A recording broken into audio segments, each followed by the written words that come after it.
జ్ఞాపకము చేసుకుంటున్నటువంటి ఈ శ్రేష్టమైనటువంటి దినాలలో 3వ రోజులోనికి మమ్ములను ప్రవేశపెట్టిన మా ప్రాణప్రియుడా నీకు వందనాలు, స్తుతులు, స్తోత్రములు.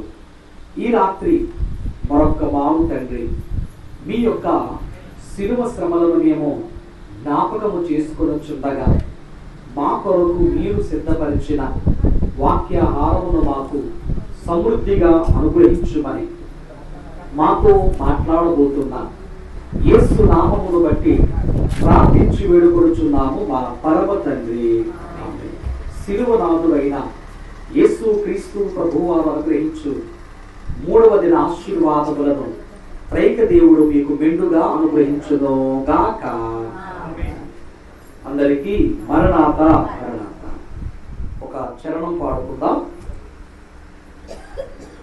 కోయబడిన గాయము, కొట్టబడిన కాయము, రక్తము రక్తము రక్తధారల ప్రవాహము, ఏకైక హస్తము, పొడవబడిన హస్తము, మాన్పును మాన్పును మాన్పుగల్గు పాపి గాయము, కోయబడిన గాయము. యేసుని రక్తమే శుద్ధి చేయుం, పాప విమోచన చేయును. యేసుని రక్తమే శుద్ధి చేయుం, పాప విమోచన చేయును. మన భారముల్ భరించును, మన భారముల్ భరించును. మనకు సంతోషప్రియగాను, కోయబడిన గాయము, కొట్టబడిన కాయము, రక్తము రక్తము రక్తధారల ప్రవాహము, ఏకైక హస్తము. దేవునికి స్తోత్ర కలుగునుగా. మరణాత. ఈ రాత్రి మన వాక్య ధ్యానాంశము రక్తధారల ప్రవాహము. చెప్పండి, రక్తధారల ప్రవాహము. పరిశుద్ధ గ్రంథము నుంచి ఒక వచన భాగాన్ని మనం చదువుకుందాం. అపోస్తలుడైన పౌలు హెబ్రీ సంఘానికి వ్రాసినటువంటి పత్రిక 13వ అధ్యాయము 12వ వచనాన్ని మనం చదువుకుందాం. కావున యేసు తన స్వరక్తము చేత ప్రజలను పరిశుద్ధపరచుటకై గవిని వెలుపట యేసు కూడా శ్రమ పొందెను. భక్తులు రాసిన పాట. ప్రభు మన కొరకై శ్రమ పడెను, మనోనేత్రములతో చూడండి. ప్రభు మన కొరకై శ్రమ పడెను, మనోనేత్రములతో చూడండి. ప్రభువు శిలువ మీద వేలాడుతూ పొందిన శ్రమలు ఎవరి కొరకు? చెప్పండి, ఎవరి కొరకు? మన కొరకే. యేసయ్య తాను చేసిన పాపములను బట్టి ఆయన శ్రమలు పొందుకోలేదు. యేసయ్యలో ఏ పాపము లేదు. ఆయన జీవించిన 33.5 సంవత్సరాల జీవితము అది అతి పరిశుద్ధమైనటువంటి జీవితముగా ఆయన జీవించారు. యేసయ్య పిలాతు కోర్టులోను, అన్నా కైపా సన్హెడ్రిన్ సభలో ప్రభువారు సవాలు విసురుట మనం చూస్తాం, మనం చదివాం, మనం విన్నాం. నాలో పాపమున్నదని మీరెవరైనా నిరూపించగలరా? రుజువు పరచగలరా? నేను ఎప్పుడైనా ఏదైనా పాపం చేశానని మీలో ఎవరైనా నిరూపించగలరా, రుజువు పరచగలరని చెప్పి ప్రభువారు ప్రియులారా ఆయన న్యాయాధిపతుల ఎదుట సవాలు విసిరినట్లుగా మనము దేవుని వాక్యాన్ని ధ్యానిస్తూ ఉంటాం. కాబట్టి యేసు ప్రభువారి యొక్క జీవితంలో యేసయ్య ఎప్పుడూ ఏ పాపము చేయలేదు. మరి పాపము చేయని యేసయ్య ఎందుకు శ్రమలు అనుభవించవలసి వచ్చిందంటే చెప్పండి, మనం చేసిన పాపముల కొరకై. యేసు కూడా శ్రమ పొందెను. ఆయన ఎందుకు శ్రమలు అనుభవించారు, ఎందుకు గాయాలు పొందుకున్నారు అంటే తన స్వరక్తమిచ్చి ప్రజలను పరిశుద్ధపరచుటకై.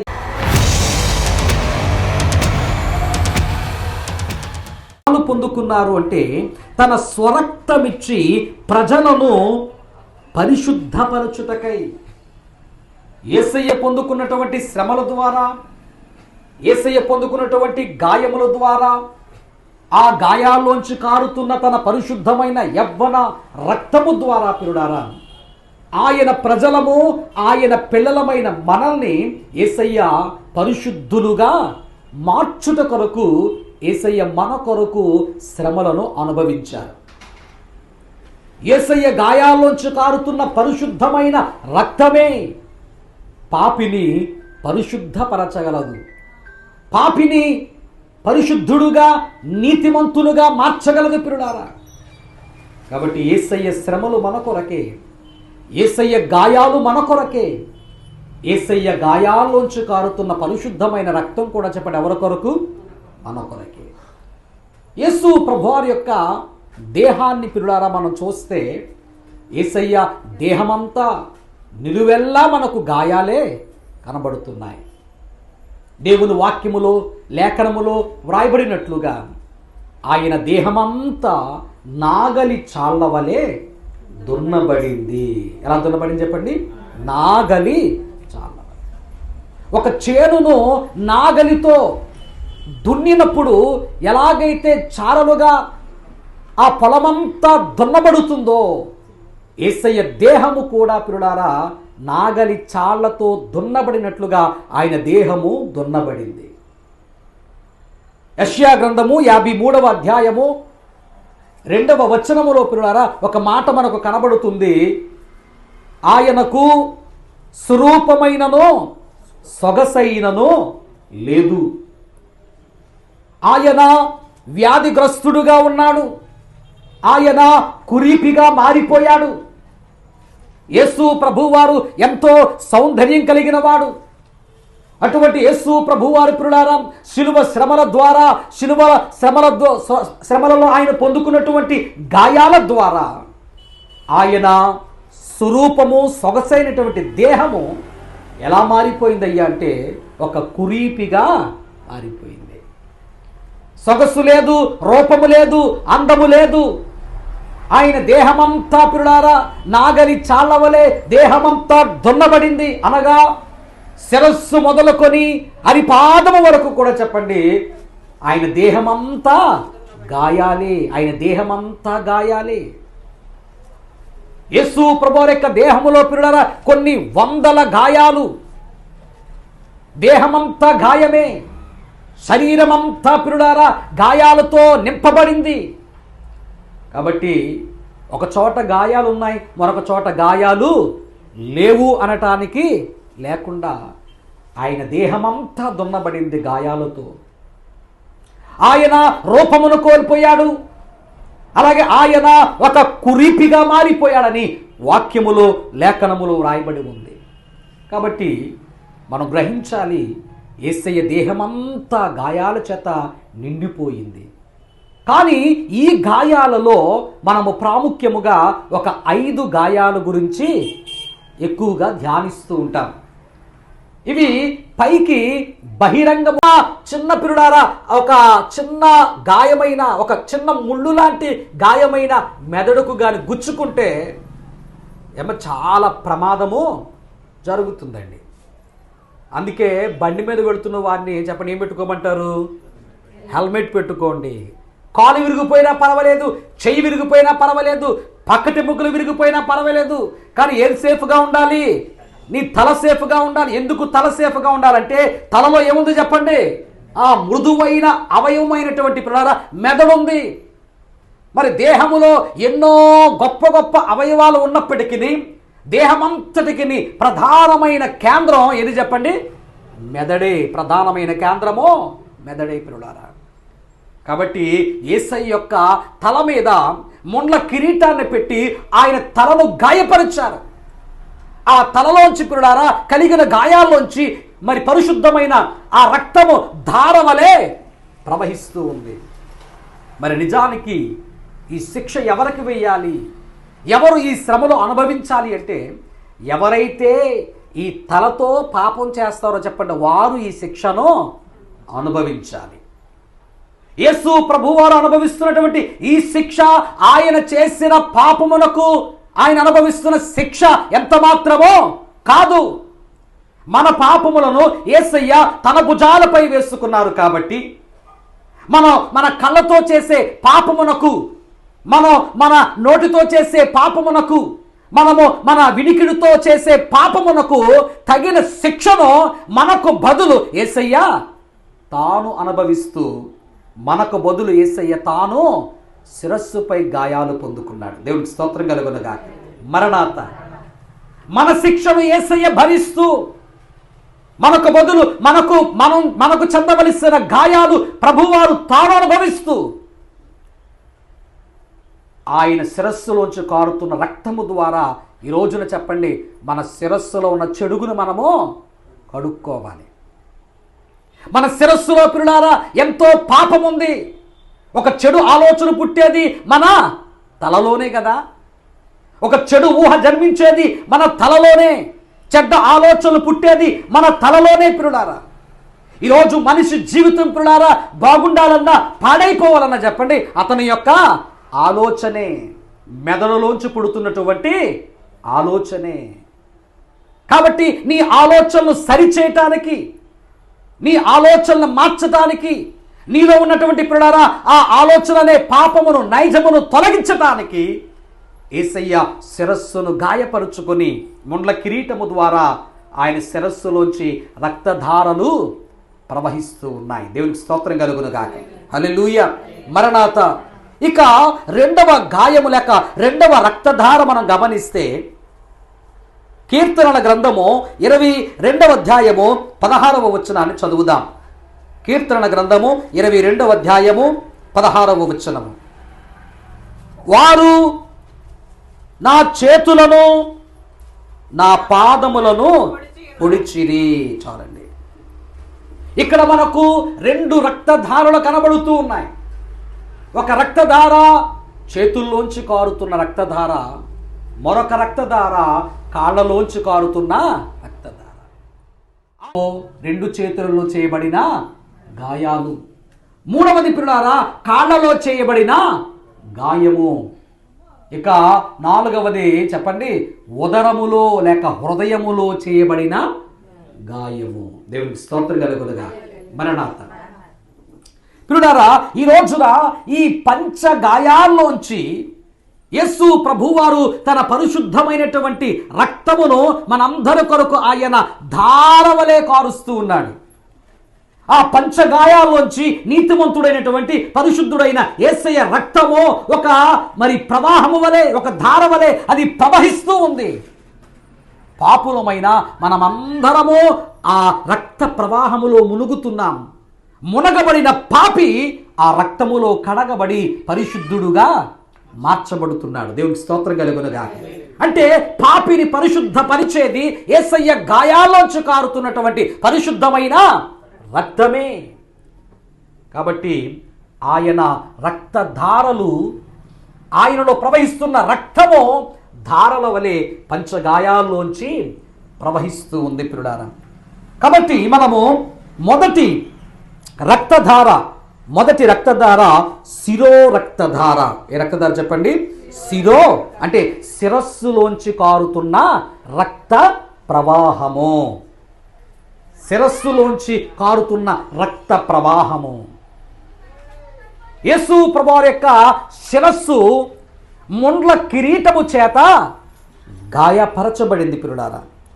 మత్తయి సువార్త 27వ అధ్యాయము 29 నుంచి 30 వచనం 2 వచనాలు మనం చదివితే,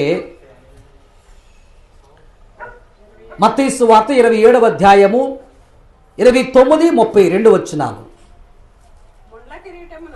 ముండ్ల కిరీటమును అల్లి ఆయన తలకు పెట్టి ఒక రెల్లు ఆయన కుడి చేతిలో నుండి మోకాళ్ళుని యూదుల రాజా నీకు శుభమని ఆయనను అపహసించి ఆయన మీద ఉమ్ము వేసి ఆ రెల్లును తీసుకొని దానితో ఆయనను తల మీద కొట్టిరి. ముండ్లతో కిరీటమును అల్లి యేసయ్య శిరస్సుపై పెట్టి ఒక రెల్లు అనే మరొక ముండ్లతో కూడుకున్నటువంటి ప్రియులారా ఒక కర్రతో ఆ ముండ్ల కిరీటం మీద గట్టిగా కొట్టి యేసు ప్రభువారి యొక్క శిరస్సును గాయపరిచారు. ఇప్పుడు యేసు ప్రభు వారిని ప్రియులారా వారు ఒక రాజుగా సంబోధిస్తూ ఉన్నారు.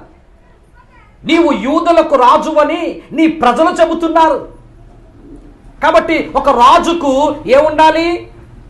కిరీటం ఉండాలి. రాజునికి ఏముండాలి చెప్పండి? కిరీటం లేకపోతే రాజు అనిపించుకోడు.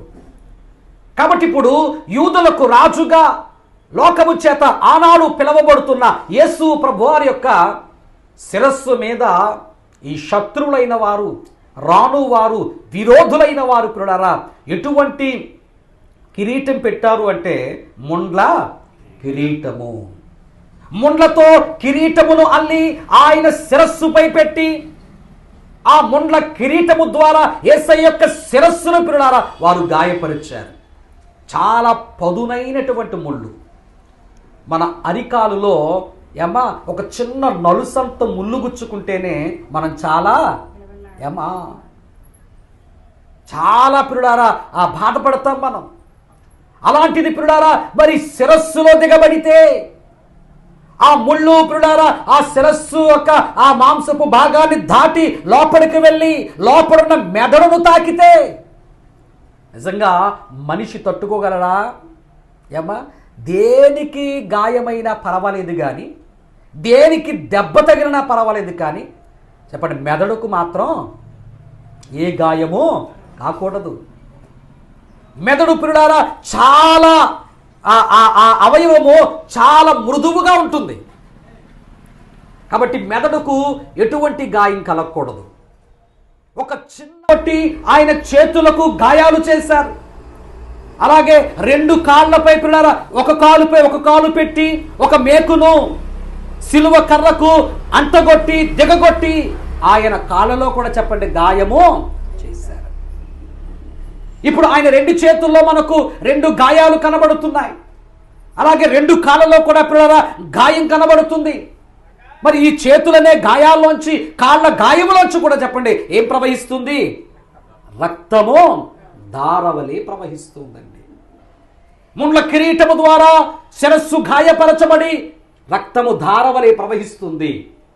అలాగే మేకుల ద్వారా కాళ్ళు చేతులు గాయపరచబడి ఆ గాయాలోంచి కూడా యేసయ్య పరిశుద్ధమైన రక్తము ధారవలే ప్రవహిస్తూ ఉంది ప్రియులారా.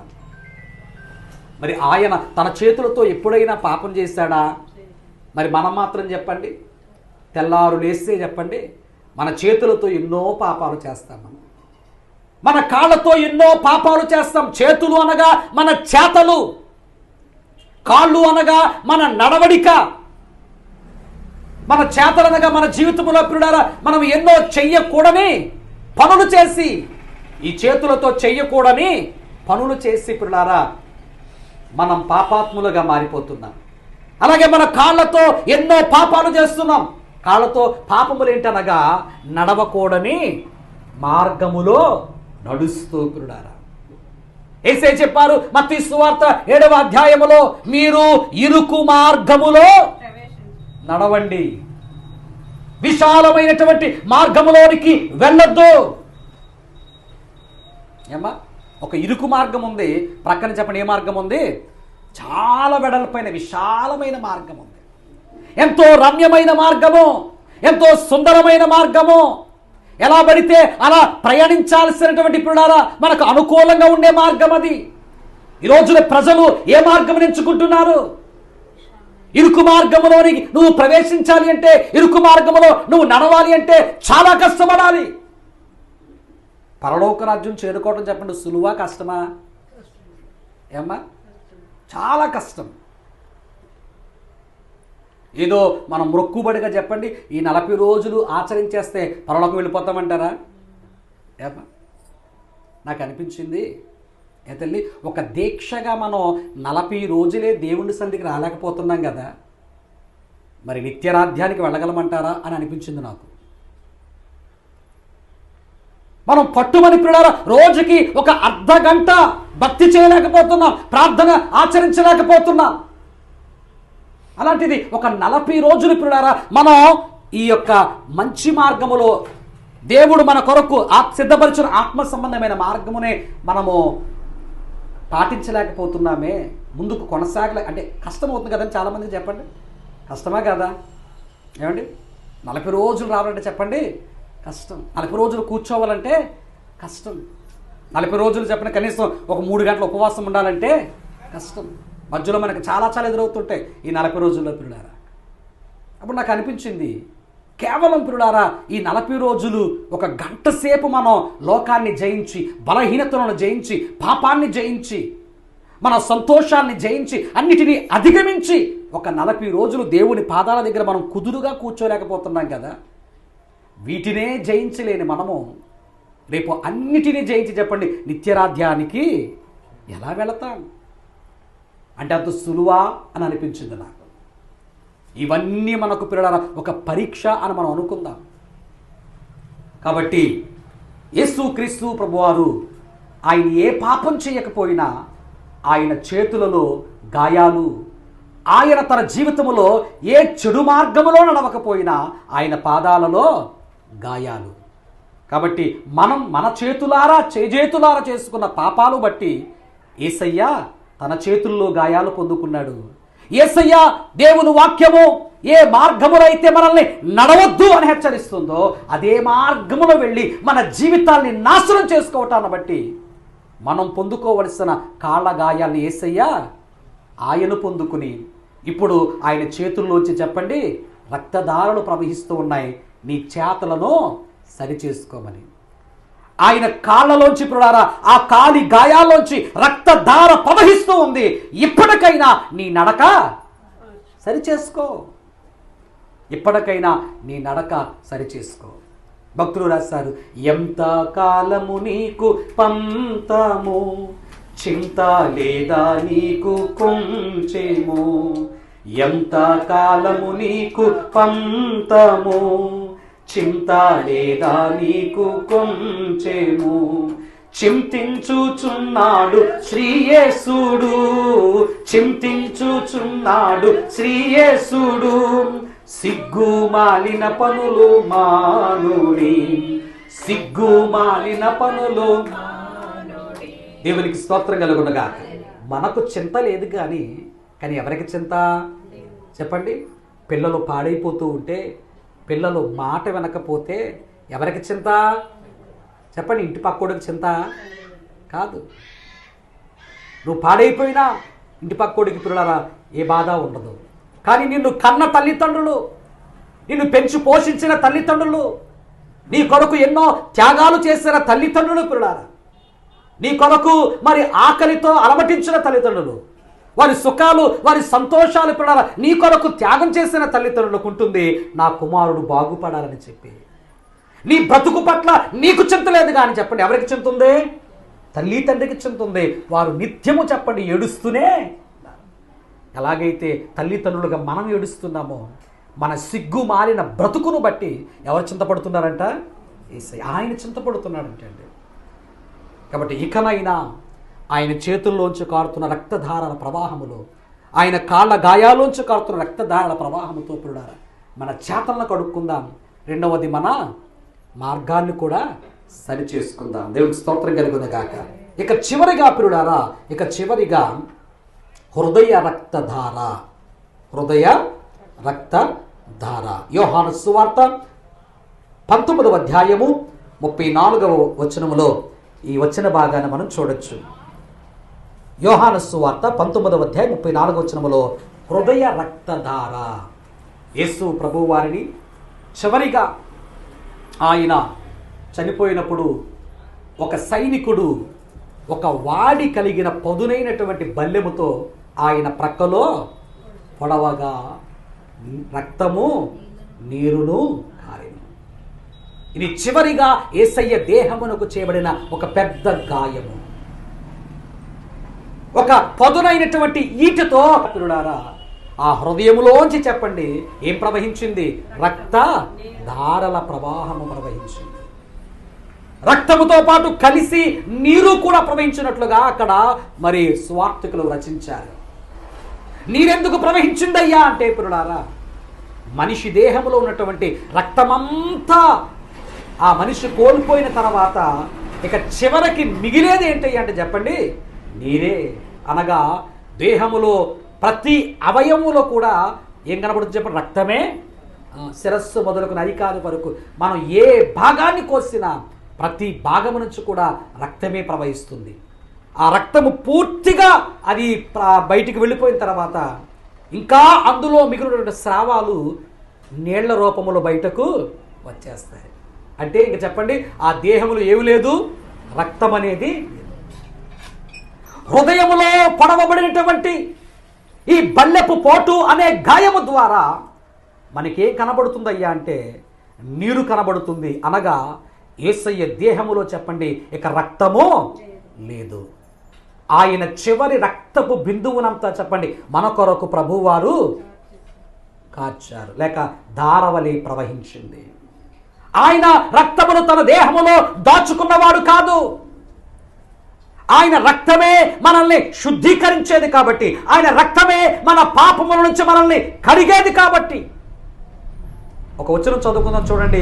యెషయా గ్రంథము 1వ అధ్యాయము 18వ వచనం ఒకరు, అలాగే యోహాను మొదటి పత్రిక 1వ అధ్యాయము 7వ వచనములో చివరి నుంచి 2వ లైన్ మరొకరు చదివితే పిల్లారా, రండి మన వివాదమును తేల్చుకుందాం. మీ పాపములు రక్తము వలె ఎర్రగా ఉన్నప్పటికీ నేను వాటిని హిమము వలె తెల్లగా మారుస్తాను. యోహాను మొదటి పత్రిక 1వ అధ్యాయము 7వ వచనములో కింద నుంచి మనం పైన 2వ లైన్ చదివితే యేసు రక్తము ప్రతి పాపము నుంచి మనల్ని పవిత్రులుగా మారుస్తుంది. దేవునికి స్తోత్రం కలుగునుగాక. దేవుడు పిలుస్తున్నాడు, రండి మన మధ్య ఉన్నటువంటి వివాదాన్ని మనం తొలగించుకుందాం. దేవునికి మానవునికి మధ్య ఉన్నటువంటి వివాదము అడ్డు ఏమిటయ్యా అంటే మనం చేసిన పాపమే. ఆయన అంటున్నాడు, మీ పాపములు రక్తము వలె ఎర్రగా ఉన్న ఇదిగో నా పరిశుద్ధమైనటువంటి రక్తముతో మీ పాపాలు కడిగి మిమ్మల్ని నేను పరిశుద్ధులుగా లేక హేమము వలె తెల్లగా మారుస్తాను. మీ బ్రతుకులు మురుకు గుడ్డల వలె ఉన్నాయి. ఆ మురుకు గుడ్డలనే జీవితాన్ని నా నీతి అయినటువంటి నా పరిశుద్ధమైన రక్తములో కడుగుకొని మీరు పవిత్రులుగా హిమము వలె తెల్లగా మారండి. దేవునికి స్తోత్రం కలుగునుగాక. యేసు రక్తమే ఆయన పిల్లలమైన మనల్ని చెప్పండి పాపముల నుంచి విడిపించేది. ఇప్పుడు యేసయ్య పంచగాయాల్లోంచి ఈ రక్తము ధారవలే ఎందుకు ప్రవహిస్తుందయ్యా అంటే ఆ రక్త ప్రవాహమే పాపులమైన మనల్ని పరిశుద్ధులుగా మార్చేది. కాబట్టి యేసయ్య శ్రమపడి గాయాలు పొందుకొని మన కొరకు రక్తాన్ని పిల్లారా కార్చారు. ఆ రక్త ధారల ప్రవాహం ఇంకా అది ప్రవహిస్తూనే ఉంది. పాపులమైన మనము, దుష్టులమైన మనము, దుర్మార్గులమైన మనము ఈ 40 దినాలు యేసయ్య గాయాల్ని, యేసయ్య శ్రమలను జ్ఞాపకం చేసుకొని యేసయ్య రక్తములో మనము కడగబడదాం. మన జీవితాల్ని పరిశుద్ధముగా మార్చుకుందాం. అట్టి భాగ్యము ఈ వాక్య ధ్యానము ద్వారా పరిశుద్ధాత్మ తండ్రి మీకందరికీ అనుగ్రహించునుగాక. ప్రార్థన. పరమ తండ్రి నీకు వందనాలు, స్తోత్రములు ప్రభువా. శ్రేష్టమైన సందేశములు, రక్తధారల ప్రవాహము తండ్రి నీ దేహములోంచి ప్రవహిస్తూ ఉంది. పంచగాయాల్లోంచి కారుతున్న పరిశుద్ధమైన రక్తధారల ప్రవాహంలో పాపులమైన మమ్మల్ని తండ్రి కడిగి శుద్ధీకరించి హిమము వలె మంచు వలె తెల్లగా మార్చుమని, పరిశుద్ధులుగా నీతిమంతులుగా మార్చుమని ఈ 40 దినాల శిలువ ధ్యాన కూటమి ద్వారా ఒకవేళ మేము పాపులుగా ప్రయాణం ప్రారంభించిన చివరికి నీతిమంతులుగా పరిశుద్ధులుగా నీ రక్తములో కడగబడి మా బ్రతుకులను మార్చుకునే ధన్యత ఈ శిలువ ధ్యాన కూటముల ద్వారా మాకు అనుగ్రహించమని వాక్యము ద్వారా మాతో మాట్లాడిన యేసు నామమును బట్టి ప్రార్థించి వేడుకొనుచున్న మా పరమ తండ్రి. ఆమేన్. అందరికీ మరణాత. ప్రియులారా, మరి దేవుని యొక్క